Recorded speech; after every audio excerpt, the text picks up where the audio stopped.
oh, wow, like you went and got Asante Samuel, right, or something like that. It's probably a guy that competes with Dane Jackson for the other side, and I do think they go corner early in the draft, even if they were to sign Rasul Douglas or another veteran. And I don't want to forget about Jamarcus Ingram. I do this a lot, and I'm like the number one Jamarcus Ingram guy, right? I've always loved him, and I think that he will factor in here in some capacity. It's just always been hard for me to get to, oh, yeah, they're just going to let Jamarcus Ingram walk out there, and be the starter. I think right now you'd probably put Dane Jackson ahead of Jamarcus Ingram on at the outside corner spot. Maybe. I'm not sure. It's a minimum deal. Maybe not. But I do think they got to get someone above those guys. And then, hey, maybe those guys, one of them still wins the job. It's a competition, and then they're still going to obviously, draft. They still have to get to another 23 players on the roster. They usually bring, quite a bit more than what they have right now at outside corner to training camp, which is how many? 1, 2, 3, I'm counting 4. If you count Hardy or Couch as a slot guy, you really only have 4 outside corners. So you're probably getting at least 2, maybe up to 4, I guess. Mm-hmm. I think, I'm going to put it this way. I think I'm rooting against the idea of bringing Douglas back because I just don't like how it looks at this point. I mean, it wasn't a great season, and I think the Bills have made it known by their actions that they were not eager to bring him back. Go see what you can get. Maybe there's a number where they would do it because they do need somebody. But I think what they're telling us is that they want to find a better idea. Yeah, I think that's right. But look, what I don't know here is Rasul Douglas's thought on this. Yeah, right. Maybe the Bills want Rasul Douglas back and he wants to do something else. I'm not sure. I always wonder if the player has a little bit of a role in this. And maybe the Bills have thought, hey, we still think we'll get him. There's not going to be this market. We'll wait for the market to sell on him. He'll come back. It doesn't have to be the case because we're so far deep into it now. You get more the feeling what you said, which is feels like they kind of want to go in another direction. But the longer this goes, it's kind of weird to me to think that they would have a plan to just say, we're going to draft someone and he's going to be the starter. I don't think you can have that plan. And it would stun me if the Bills had that plan. It's just not the kind of organization that does that. Mm-hmm. Yes, they drafted Kyer Elam, but that wasn't necessarily just to become a starter. He was going to compete. And sure enough, he got beat out by another rookie, right? Christian Benford. So, yeah, it could happen. I just don't think it's necessarily the plan to make it happen, if that makes sense. So I think you're going to add another veteran. I think you're going to draft somebody pretty early in the draft. And then you're still going to have Ingram and you're still going to have Jackson. And as always with these things, I like to remind people, and this goes to Ingram more than anybody, they have a lot of faith in the guys that have been in their system and program more than the fans do because they haven't seen them play as much. That's why they've been developing a guy like Jamarcus Ingram. Jamarcus Ingram has been in this program for 3 years. He's had time. He's played well when he's played. He has position flexibility. We haven't always seen him at outside corner. But it's the same thing that happened with Terrell Bernard a couple of years ago when Tremaine Edmonds left. And it was assumed by a lot of people that Terrell Bernard would become the starting middle linebacker. There was a lot of trepidation amongst Bills fans. And I understand he had one start, was not at Mike, was at Will. He did not play that well against the Jets that particular game. And he's a bit smaller. But the Bills kind of knew what they had, right? The Bills, they were with him every day. They groomed him. They developed him. It was only 1 year. And they said, we're comfortable with this guy starting. So I would not discount it that they feel that way about a guy like Jamarcus Ingram. Again, not necessarily even as a starter, but at least to compete for the starting job. Right. Last thing on this, you might get a call or two, or I might over the course of the next month, pointing out the, failure with Elam as like a reason to wonder if the Bills would not be up for another round one cornerback. I think I might think of it more the other way around. Like I think the Elam thing was probably so specific to him that there's no lesson here in terms of draft capital or anything like that. Would you agree? 100% agree. I don't think it would have any impact negatively on them drafting a cornerback because Kyer Elam didn't work out. I think that was it will force them to evaluate their process in that particular position, but anybody really. What went wrong? What did we get wrong? Was it on us? Was it on him? Where did we go wrong in the development, but maybe specifically the draft process? That's going to happen, but I don't think it has anything to do with what they do this year. If they feel that there's a corner there that they like when they step up when they're on the clock, I don't think having what happened with Kyer Elam will have any impact on them making that pick. It does seem to me at this point, still a month out, that there's a pretty good chance of that being the case, where there's a very live option or more than one among corners in the draft when the Bills pick comes around. Sal Capaccio on the Wester Hotline. I'm Mike Schopp. Bulldog is off this week. Similarly, Sal, what is for you the most likely outcome with James Cook? Of course, we've talked about him a lot.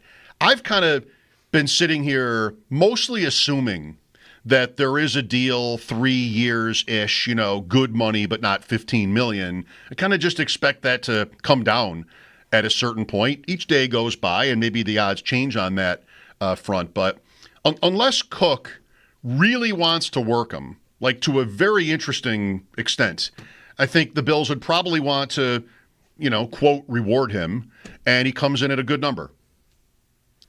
Yeah, I agree with that. That I wouldn't be stunned. I wouldn't be surprised at all if all of a sudden we get 3-year type of deal, gets a bunch of money up front to keep him happy and say, now you're paid pretty handsomely amongst some of the better running backs in the league. And then as the deal goes on, even though the numbers get reported a certain way, it's not this complete commitment to all this big money over the next several years. So I wouldn't be surprised. I think the most likely thing that's going to happen is he's still a member of the Buffalo Bills, though. And it's important to remember here he is under contract. Can he make it messy? Sure, he can do that. I don't know if he would want to. His agent would want to. That's a different ballgame once you start doing stuff like that. But he is under contract, and if he does not show up for training camp, it's $40,000 a day, and that cannot be rescinded. He's giving up a lot of money, and he's a guy that wants to.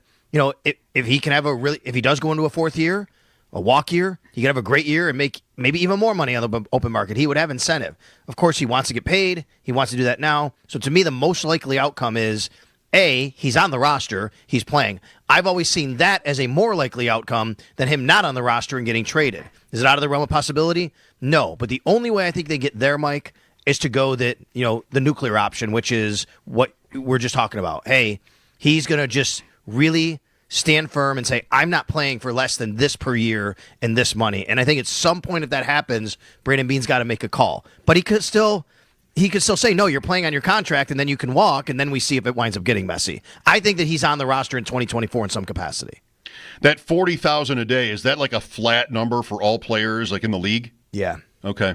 I believe it is. I have to go back and look, but that changed with the new collective bargaining agreement, because what it used to happen was, as you know, it was like, okay, the guy got fined a certain number a day, and then he comes and like, yeah, we're just going to take care of it and not worry. Can't even do that anymore. The league, one of the things that they wanted with the NFLPA was to make it very prohibitive and penal for a player to miss training camp and to sit out. And it's $40,000 a day. I think that goes across the board for anybody. It might not be the same for a guy. Now I say this. The only time it is different is if a guy is an unsigned rookie, right? He gets drafted and he is on it. He hasn't signed his rookie deal yet. He got drafted in first or second overall, and he doesn't show up. No fine, because he's not under contract. But if you're under contract, it's $40,000. And you almost never see that anymore, if ever we did. Just to ask on Cook, say he's not here, and it's kind of last minute. They'll have drafted somebody. Maybe there's another veteran. How big a loss? If Cook isn't here? If Cook isn't on the roster? Just to ask, right. Like his value to this for you. I think it's a loss. I think it's a substantial loss to the offense, but I don't think it I don't think it changes their potential outcome for the season. So I guess you could say maybe it's not a big loss. He's important to what they do. And behind him you have a guy like Ty Johnson who can do a lot of things, and Ray Davis who had a really nice rookie year. But once you start peeling away those layers, it gets a little harder for those guys to do those things and to have the depth, because if James Cook misses a game, if James Cook, on certain situations, he has to be off the field. So it gets harder, but I don't think it changes their ceiling outcome for the season. That's how I feel too. UFL tomorrow. Interested? No, not at all. If it's on, if it's on, I'll watch it a little bit. Right, like if I'm scrolling around and there's some football on, I'll watch it. So from that capacity, but not really. I should look for names. I haven't done this just to see maybe Bills names. on the rosters there in the I'll have to look at that too. You're right. United Football League. All right. Anything else I should mention? I mean, it's not been a big news day. It's been baseball's day, and I like that. Did you know, by the way, back to baseball as we wrap, you're familiar with Max Muncy of the Dodgers? Yes, I know who he is, yes. Did you know that there's a new Max Muncy in the major leagues this year? I did not know that. For the A's. We have 2 Max Muncys now. Same spelling. Same birthday. Come on. Yes. No way. August 25th. No way. Yes. 2 players in the majors named Max Muncy, and they share the same birthday. Enjoy that. Do you know if they're both? I'm going to look up right now. Do you know if they're both named just Max? Maxwell? My son is Maximilian. I think they're both Maxwell, and they have different middle names. That's incredible. Isn't that it? Really is. It's the best. I've just got the same birthday thing is incredible. Awesome. It's unbelievable. It's awesome. What are the odds of that? I just wonder, what is that like to find that out if you're one of the Max Muncys, or you're the older one? Like you're the major league. Your name is Max Muncy. People know it. Dodgers, world champs, and then here comes another one. Like, does that not blow your mind that somebody has the same name, and then you get the birthday news, and that would just be, I don't know. I've never heard of anybody with my exact name, so I'm sure there is somebody, but. Not that I don't know them. Maybe if they had a sports radio job or something, that would be kind of wild. Sweet 16 tonight. Are you watching that? Nope. I am out on everything, so the tournament is over for me. Wow, that's all you care about, huh? That's pretty much all I care about. I don't have a Cinderella story. I have Carlin. You know, I'm hoping Florida wins because of Carlin Hartman, who's on their bench. But yes. No, it's not a great watch for me, the tournament at this point. I need something else to go with it. Different than I used to be. I used to love these nights. But I don't really care who wins. Do you? No, not really from that regard either. Like Josh and I played a game. It was called Sweet 16 Survivor, where we knocked teams out until we got to a team we'd root for. And honestly, I was fine knocking a lot of these teams out. Any of them. I do root for connections. I will root for Carlin, obviously, but I also don't love when the Gators win because I have a lot of friends down there, people in Florida who like to celebrate and rub it in your face. They have a national championship in both college basketball and football. Nate Oates, obviously root for him, former UB, and then Roddy Gale. He's from Newport High School, Michigan. A really good player from Michigan. He actually was at Newport until his junior year, I believe, and then he transferred to another high school out west. So there's some local connections that I like to root for. Other than that, and coaches, I root for coaches, but not really. I don't really. It's a Sweet 16 that has a lot of really big, really popular programs. So there's no kind of sneaky, pesky underdog to root for here. Thanks for mentioning Nate. I echo that. You know who the underdog kind of is Calipari, and that's weird, right? Because that's amazing. You're right. He's the 110 seed. Do you like him? Do you root for him? I kind of do. This is funny, Mike. You asked this. I've never liked Coach Cal until maybe the last few years. He's grown on me a little bit because I used to really believe that Coach Cal was all about maybe cutting corners and getting guys and recruiting and not being a great coach. I think he's proved his worth as a coach, though. I really have. And I like that. He's turned me a little bit because I think he's proven his worth as a coach. I'm still debating about that jacket he wore the other night, if I like it or hate it. I can't really tell, to be honest with you. But no, I do now. I do root for Cal now after seeing, what he was able to do this year with that group. Yeah. I'm a yes on the jacket. And okay. I liked him. I liked him against Patino. I mean, that's a great story, too, Patino's year with St. John's. But Patino was favored, and he kept a star player on the bench, which was kind of controversial and maybe out of spite. And with that, I was all with Arkansas. The other kid to root for is the kid from BYU. Have you seen this story? Richie Saunders? No. His great-grandfather invented the tater tot. Well, there's another connection to get into. We had 2 Max Muncys with the same birthday. We've got the inventor of the tater tots. It's the off season. Sal, thanks. You got it. Thanks a lot. Sal Capaccio on the West Her Hotline. We have the Sabres tonight. Paul Hamilton will join me at 6. Most of today, talking about baseball opening day and asking you if you'd like to share your reason or reasons for why your favorite team is your favorite team. Because I've been wondering if Buffalo, because of the changing times, like just the access we all have to every sports team and every game of everything, that maybe we're not as concentrated in who we root for. Football, hockey, obviously. But baseball, maybe it's just more spread out, because if you want to watch the Seattle Mariners, you can afford to do that 162 times, then you can do that. And it's not just like the, quote, local teams.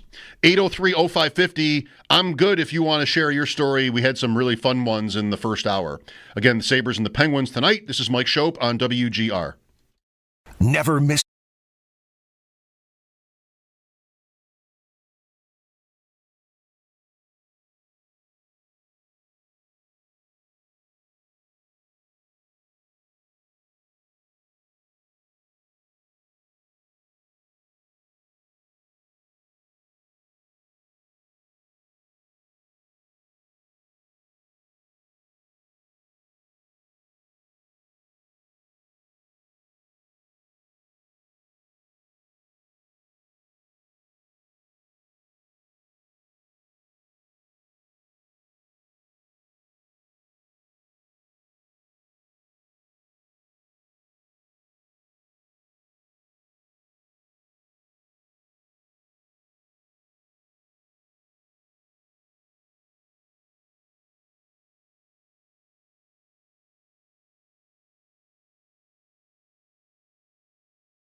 Sabres pregame coming up in just about a half hour as Buffalo hosts Pittsburgh tonight. Again, pregame at 6 for a 7 p.m. puck drop. No Jason Zucker in the lineup tonight. It is due to a family matter, while all signs are pointing to James Reimer getting the start in net. If you did miss it from this morning, the Philadelphia Flyers making a change at head coach. John Tortorella out, Brad Shaw in to serve as interim. Tortorella falls just short of 3 full seasons in Philadelphia and was set to miss the playoffs in all 3. Over to baseball. Opening day is well and truly underway. We are set to have 14 games played today. Yankees currently lead Milwaukee 2-1 in the 7th. Toronto down 6-2 in the 7th against Baltimore. While the Mets, they are on the road versus the Astros. Houston leads that game 3-0 in the 5th. And then in college basketball, Sweet 16 for the men get underway tonight. BYU versus Alabama just after 7 will get things going. Duke versus Arizona also at 9:30. Those 2 games can be heard over on the Bet 1520 following the completion of UB women's round of 16 game against Southern Indiana in the NIT. That game will get started at 7. The other 2 games tonight are Maryland versus Florida, 7:30, then Arkansas versus Texas Tech just after 10. And coverage of the NCAA Championship Tournament on WGR and the Bet 1520 is brought to you by Window Nation. For all the window needs, visit windownation.com. That's your Paddock Chevrolet Sports Headlines. Paddock Chevrolet celebrating 90 years of business. I'm Zach Jones for WGR Sports Radio 550.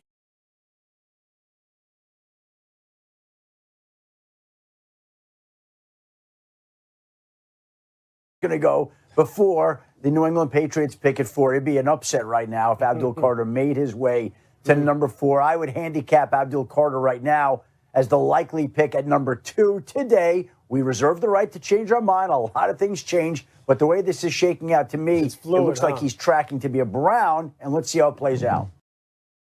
Adam Schefter. I get it. I mean, Carter and Travis Hunter both sound like uniquely gifted non-quarterbacks. It happens that the Browns and the Giants, even with the Giants doing what they've done in free agency, could still use like a franchise guy. So that'll be a fun one to track.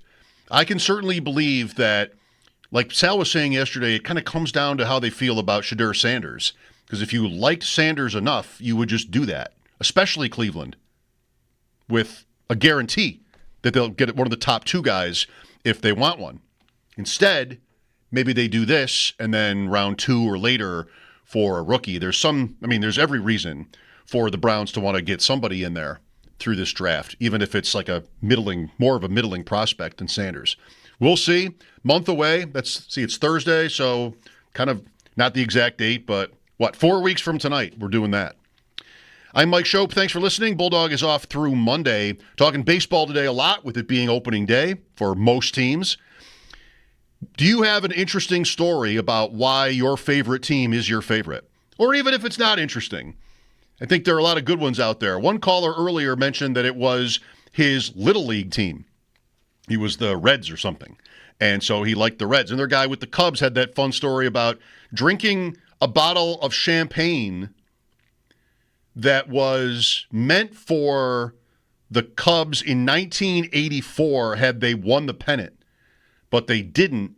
And local bars had the champagne and just gave it away or something.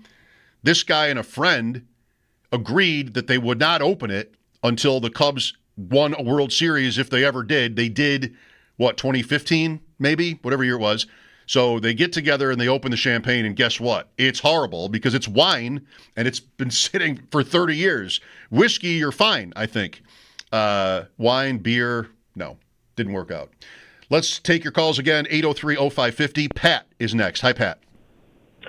Hey, so, I grew up, watching the World Series, like 8, 9 years old, and I'd pick a team I'd like if the Athletics were in it a lot back then. And then 1991, I was 10, and Cal Ripken was having his MVP season, and I was really into it, mostly just reading about it in the paper because the games weren't on TV.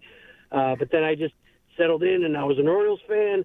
And, growing up, my brother was a Red Sox fan, and my other brother liked the Cubs, and my, friends from around the neighborhood like the Yankees and Blue Jays, things like that. And then when I was about 14, my Cubs fan brother got a job in Baltimore, moved out there, and I had stuck with the Orioles the whole time, wearing an Orioles hat every summer, and I went down to visit him, and sure enough, Cal Ripken hits 2 home runs. It was my first Major League Baseball game ever in Camden Yards, and it was awesome. So stuck with the Orioles ever since, and it's been tough lately, but they're on the upswing again now. They sure are. Good for you for doing that, because I think I would be the type to sort of give up on it. Really would have hated the owner, and once Ripken was out of there, if he was my guy, I think I would have tried. You never know what your heart's going to lead you to, but I think I would have tried to flip. But, you didn't, and right now it's a great team to root for.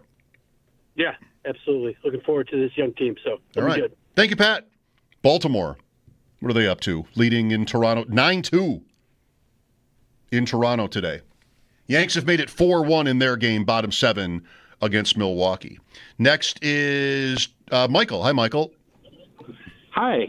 I grew up in the 70s when the Blue Jays were an expansion team, and everybody was a Yankee fan. So I could trade one Greg Nettles or Thurman Thomas for like 20 Roy Howells and Rand Smolnick. Thurman Munson, but yes. Oh, sorry. Yeah, I hear you. So it was an economic thing. And back in those days, in grade schools, you could flip, and you were like basically gambling cards. Mm-hmm. And, it was a matter of quantity. And I stuck with the Blue Jays. And then, once they had Jesse Barfield and Joe Carter, Joe Carter won the World Series. I remember watching it in my girlfriend's common area and been a Blue Jays fan ever since. Makes sense. The 77 Blue Jays. Boy, you threw a couple names in there, Michael. Doug Alt, right? Tough. Those are good. Those are good, tough names.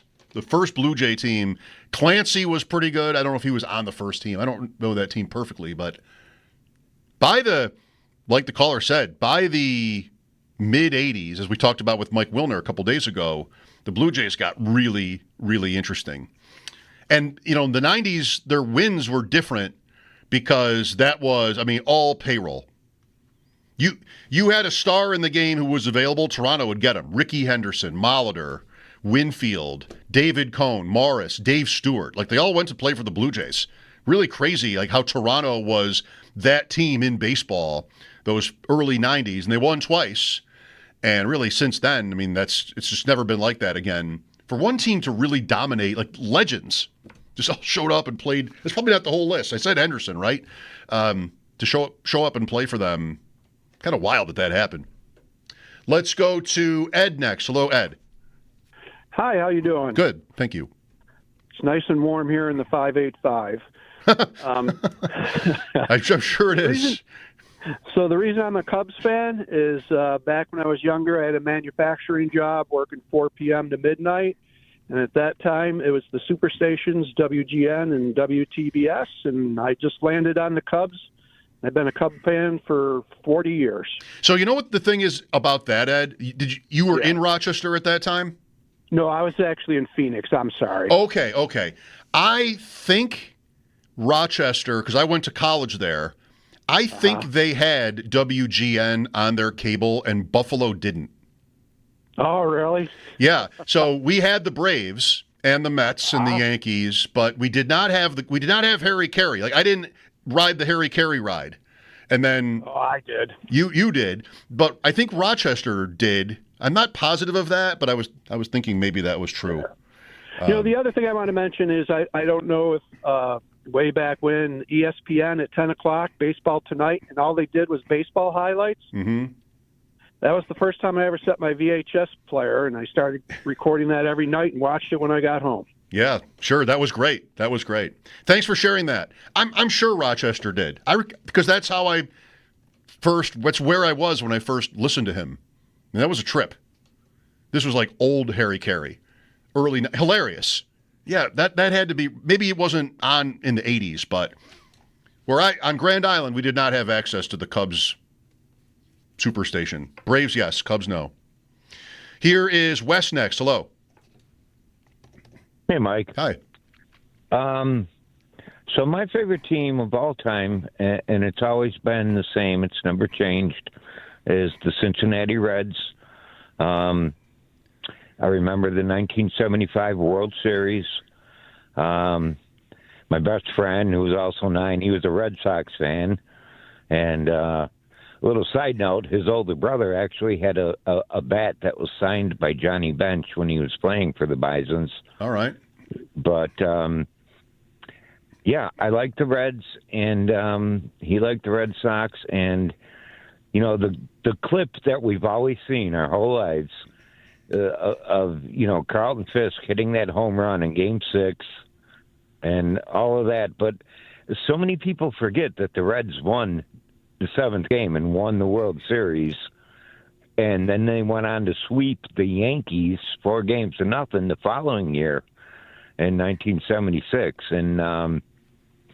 And they were just such a dynasty. And yeah, there's been many decades of futile, you know, since then. I guess they won it in 1990. But, yeah, I'll always root for Cincinnati. Being in Buffalo, I didn't have anyone else. You know, I was young. The Bills had O.J. Simpson. The Sabres were a new franchise with Gilbert Perreault and all that. But for baseball, you know, it just landed on the Cincinnati Reds for me for some reason. Yeah, thank you. I mean, it makes sense. They were great. I mean, there's always that potential that if you're like that age, 10-ish years old, who's winning? And, I mean, Cincy was great all those years, 70 through, I mean, the whole decade kind of was like the Reds were really good or great.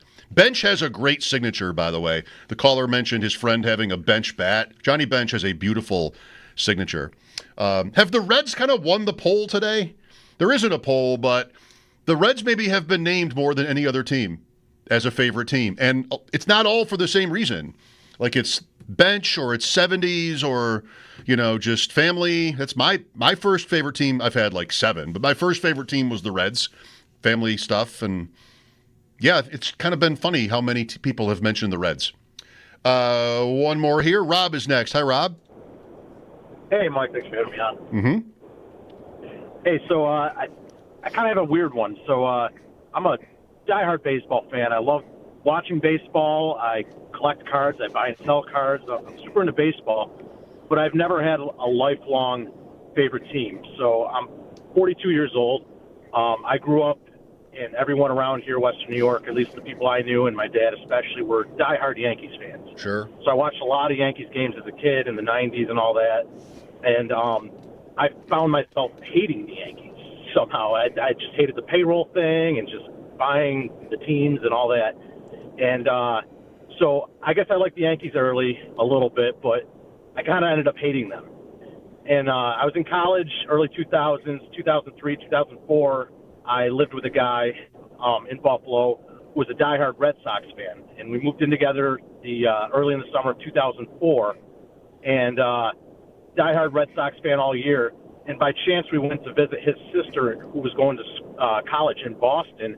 And we were there during for like 2 or 3 of the games when the Red Sox made that crazy comeback against the Yankees. All right. And so that was obviously mega exciting. And, you know, being with a diehard Red Sox fan, I kind of found myself also rooting for them during that period and all that. But and then in like 2017, I got into I guess back into when I was a little kid, buying and selling baseball cards.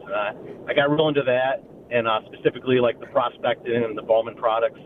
And the first product I went in on kind of heavy, 2017 Bowman, and it had Ronald Acuna, first Bowman prospect cards. And he was kind of the first player that I really invested in heavily, prospect heavily, and really got into. And then through him, I kind of became a Braves fan, and I've kind of been, you know, quietly rooting for the Braves ever since, and rooting for Acuna to kind of, you know, not get injured every season.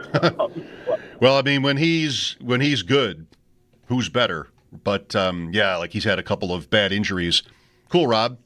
Going from the Yankees to the Red Sox would be an interesting one to experience. Like you're the anti-Johnny Damon as a fan. But it happens organically, just through people connections and just different ways. So thanks for sharing. Got a break here and a little bit of time only left before we get to pregame coverage, Sabres and Penguins, but we'll do what we can with it. Mike Schopp here. Bulldog is off. This is WGR. More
Sabres pregame show with Paul Hamilton. It's been fun today. Thank you for everybody who's called in with your backstories on why whoever is your favorite baseball team on this opening day.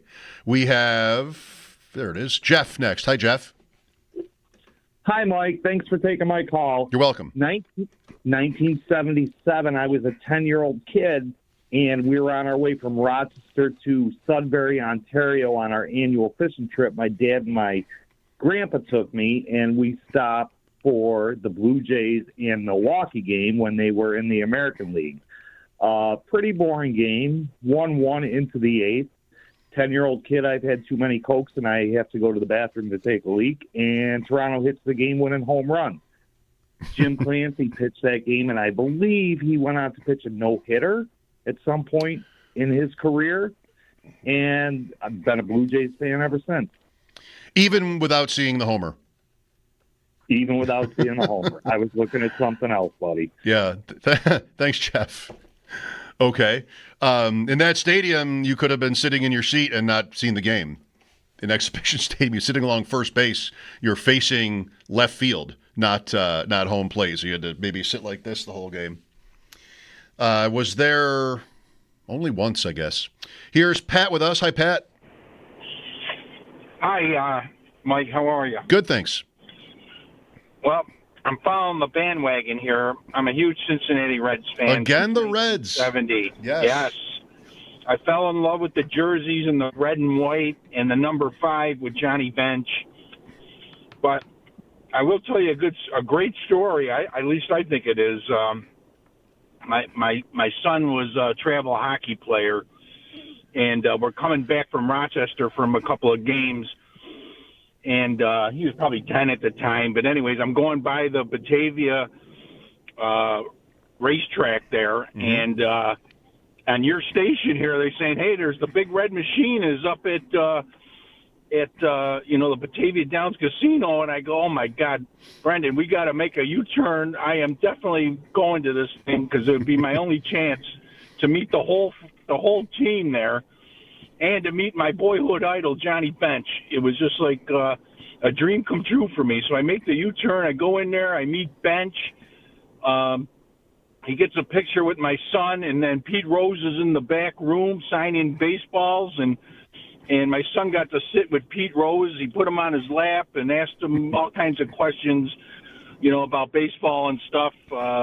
Great. So it was great experience. I'll never forget it for the rest of my life. Yeah, that's really good. Thanks, Pat. I'm glad that we were a part of that, making you aware of that show. I met George Foster, who was probably my favorite of those guys. His career, he ended up a Met, or played for the Mets. He didn't end up with the Mets, maybe the White Sox. Anyway, Foster made an appearance at a Rochester Red Wings game when I was working there and spent some time in the booth with him. That was pretty great. Really appreciate all your calls today. Thanks again. Next, the Sabres and the Penguins tonight. Paul Hamilton joins me. Will there be Slither? Will we recognize the songs being played in the arena? Always a high point in our conversations with him as we start pregame coverage. Sabres and Penguins downtown. That's coming up next. This is Mike Schopp on WGR.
Sabres game night tonight and pregame coming up next as they host the Pittsburgh Penguins. Again, pregame at 6 for a 7 p.m. puck drop. For tonight, we do know Jason Zucker out of the lineup due to a family matter,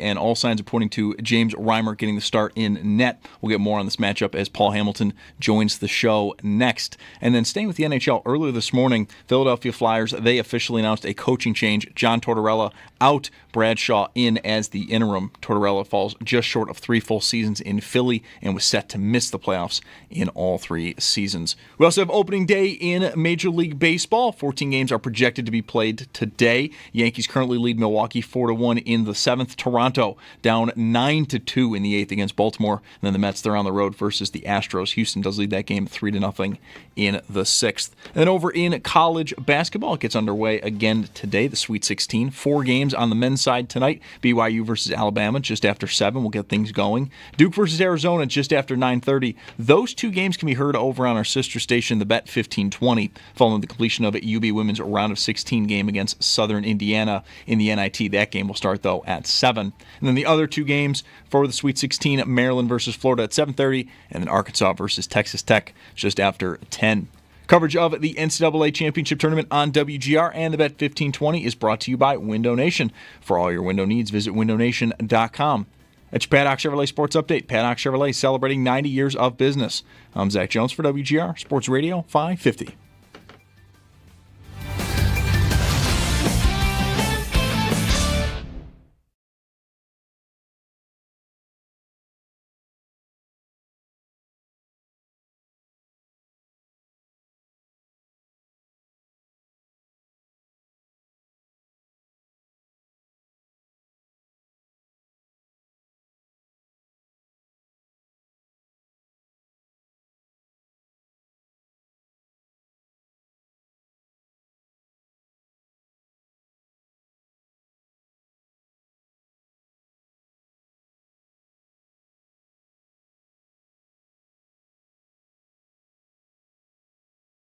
Is off through Monday. Thanks for listening. The Sabres host the Pittsburgh Penguins tonight. Paul Hamilton will join me very shortly. Your drive to the game is brought to you by Paddock Chevrolet, celebrating 90 years of business. Buffalo off a couple of wins, 29-41 through 70 games, 64 points, well back, still at the bottom of the Eastern Conference, but 3 games in hand on both the Flyers, who are 1 point above, the Bruins, who are the next team up in the division, and also tonight's opponent, the Penguins, for what it's worth, in the East. Pittsburgh, 29-44 for 69 points and looking at a third straight non-playoff season itself. Let's get right to Paul here. Some stuff to talk about, including, Paul, not to distract you from your job, but I'm watching a Yankee game where the pitcher has a beard, and this is a first. Yes, I watched through that pitcher being taken out of the game. Yes, he had a good outing. So, but then I had to get ready to come here. I the only reason I came here, I wasn't going to come, but I just figured, Now, Mike, you've had season tickets for many, many, many, many years. You've been coming here for many years. Yes.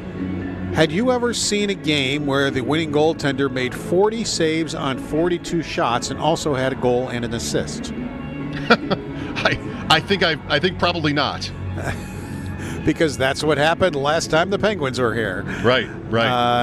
So I figured I might as well show up to see if the goalie's going to score today, although I don't think he's playing. But that was quite a high point for a team that's had a lot of them. But that was pretty bad. That's one of those games you talk about where, like, this is a team you have to beat if to be taken seriously, and it ends up happening that way. Hey, before we get to tonight, would you care to share your story today? I've been talking with listeners all day about how they arrived at their favorite ball club. You're a Yankee fan. Can you maybe listeners would be interested in knowing why you are? I think when I was a kid, I went for logos and jerseys because I like the Blackhawks in the NHL, I like the Chargers in the NFL, and I like the Yankees. And at that time, the Yankees were like one of the worst teams in baseball. So I think that's kind of the way I used to figure things out. Either jerseys or logos. So for the Yankees, it must have been the logo. perfectly fine reasons. Devin Williams, you want to see a real beard, trying to close this game out for the Yankees, now 4-1 in the ninth. Okay, Sabres looking pretty good in that Ottawa game. That was a fun watch. Yeah, they've looked good probably for the most part, I will say, since the Edmonton game. Now, they did not in the Detroit game. The Minnesota game, they played 50 really good minutes. The unfortunate part for a Sabre fan would be for the 10 minutes they didn't play well, they gave up 3 goals and lost the game. I think they were very much in the Utah game because until they pulled an oopsie and didn't, on a delayed penalty call with the goaltender pulled, they didn't give the puck to Utah. Nobody on the ice yelled for Tage Thompson, who didn't see the delayed penalty, to do it. And instead of having a 6-on-4 down a goal on a day where your power play is going pretty well, you wound up putting it in your own net by accident and screwing that one up. But that game was right there for him, too. But, you know, it's one of the things I talked to Lindy and some of the guys about. Let's take the last game against Ottawa. Buffalo Thompson scored what turned out to be the game-winning goal about a minute into the third period, a minute change.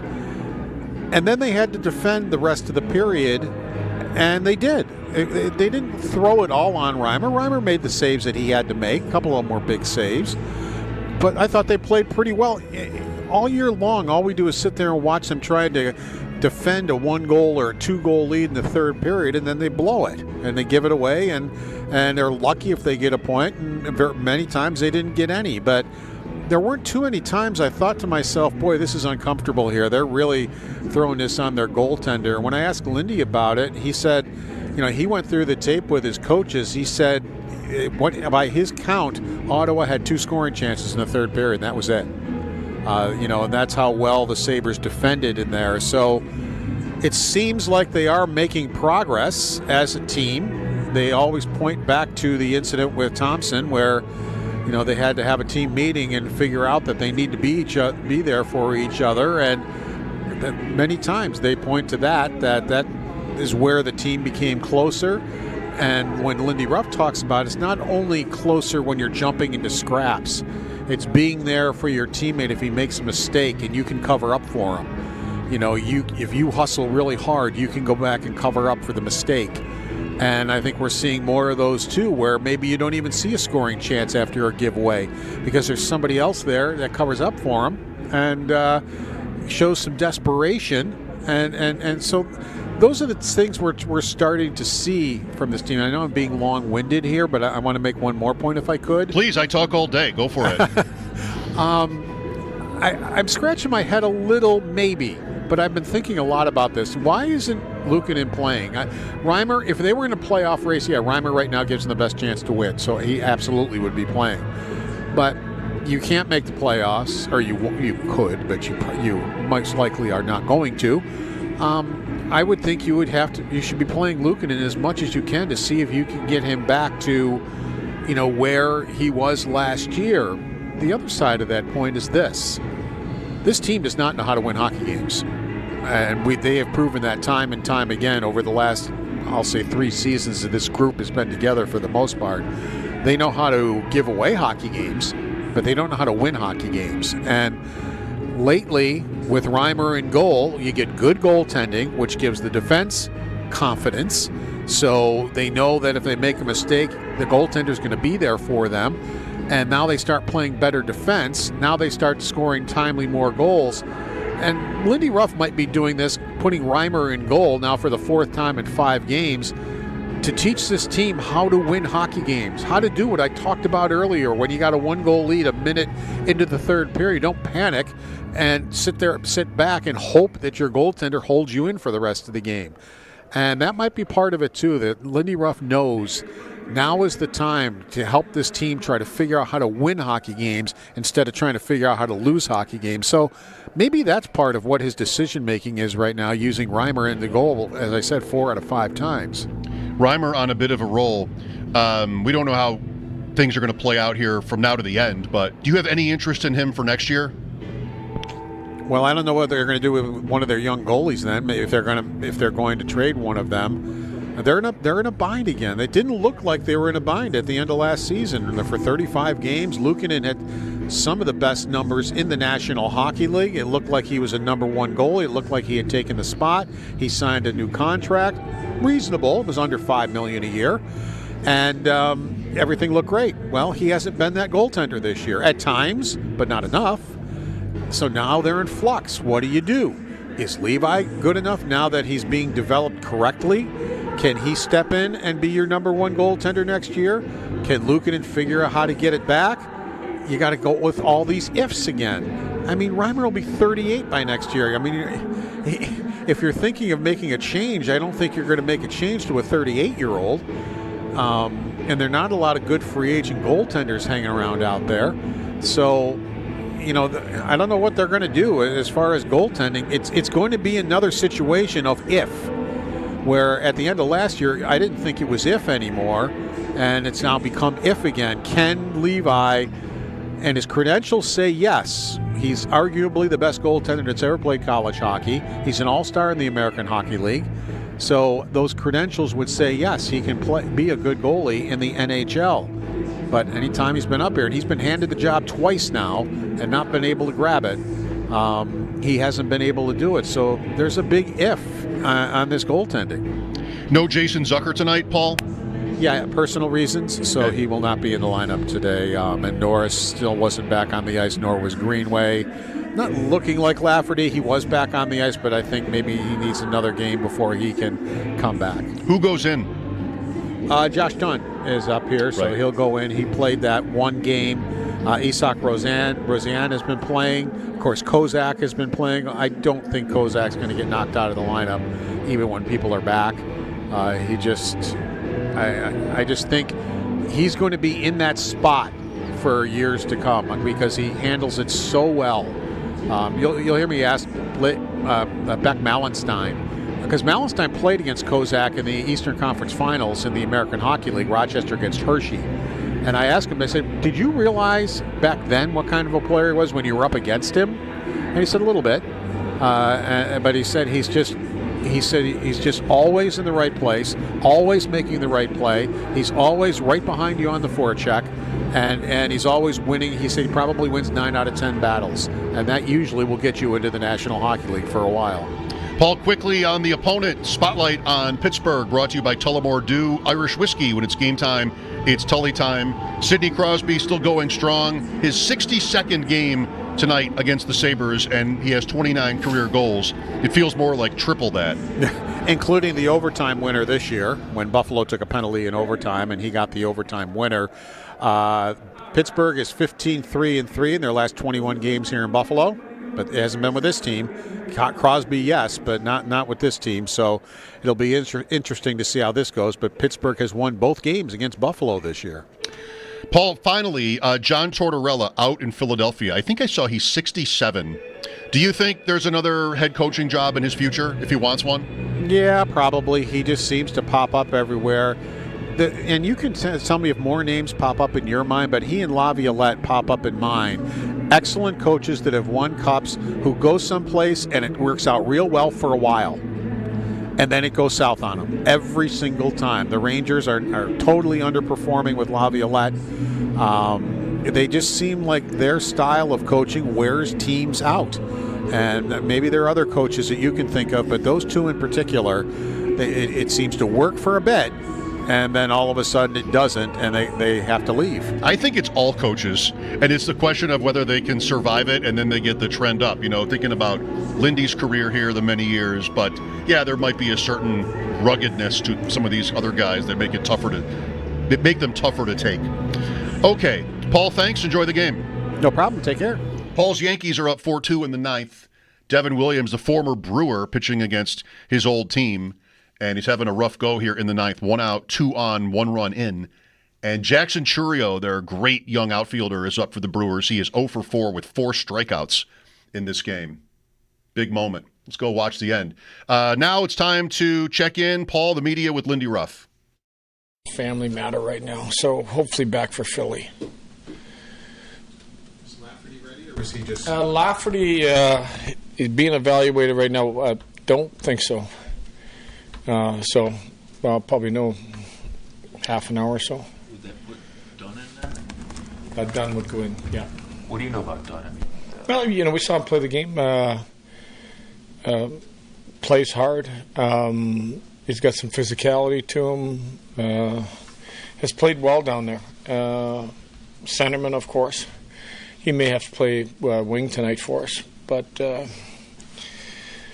just a hard player, and has played well in Rochester. Isaac's cognizant that he has to show more. Who's that? Isaac Rosen. He said he needs to show more. Just what would you like to see from him, I guess? Maybe a little composure puck-wise. He'll have the puck a little bit more.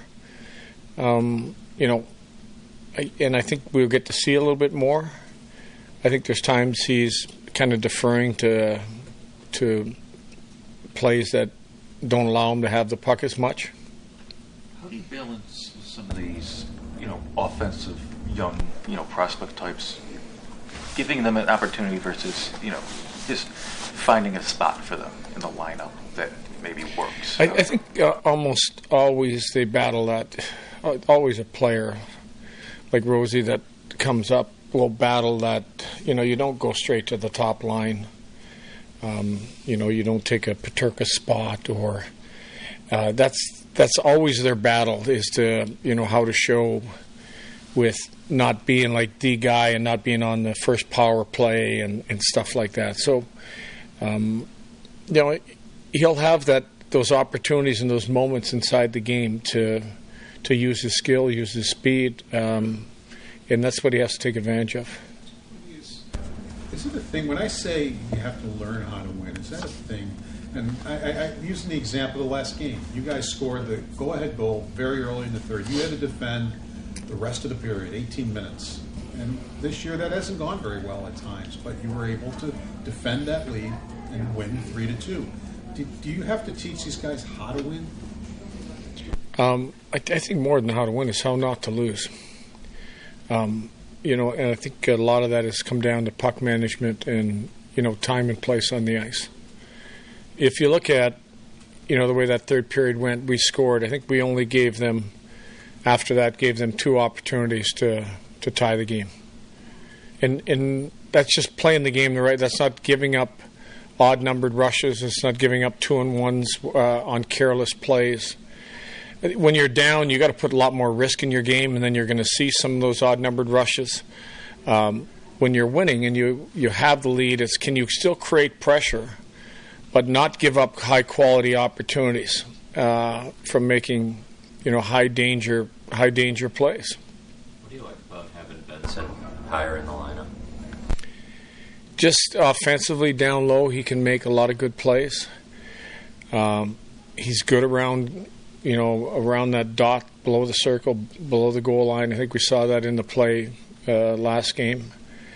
There was a period of time I thought his energy was a little bit low, but I think his game right now is in a pretty good place, and skating-wise and energy-wise is good.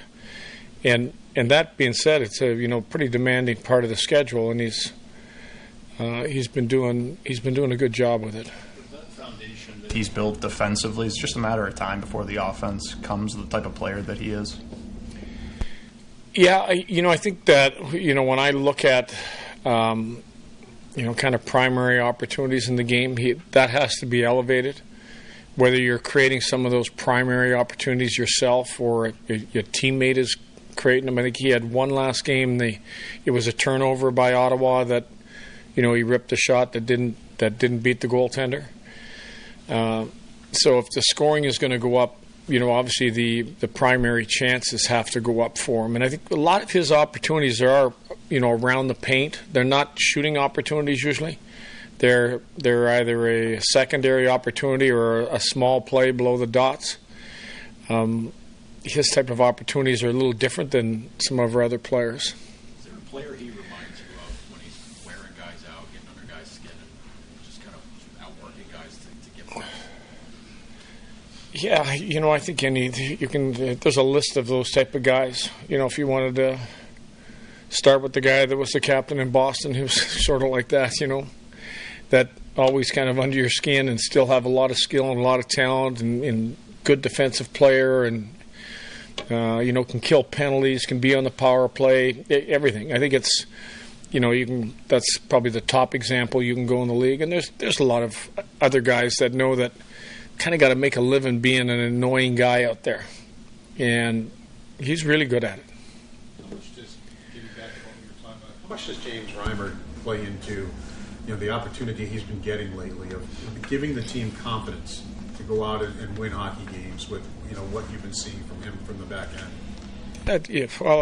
Obviously he's been a main reason we've been able to win the last couple of games. He gave us a lot of. I thought our first period was poor, and we got out of that period, I think, where we were at because of our goaltender, and that gave us enough life to play a pretty good 40 after that.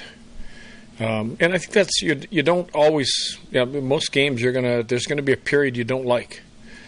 Sometimes you need the big saves inside of that. I think he's been able to, give us those type of saves that have allowed us go to Winnipeg. I thought Winnipeg, we played a great third period. The first period again, not that great. In the second period, we were trying to find our game, and then the third, I thought we played really well. And until we got to that point, we needed some big saves out of our goalie to get us there. Lindy Ruff and the Sabres home to Sidney Crosby and the Penguins. Got that coming up.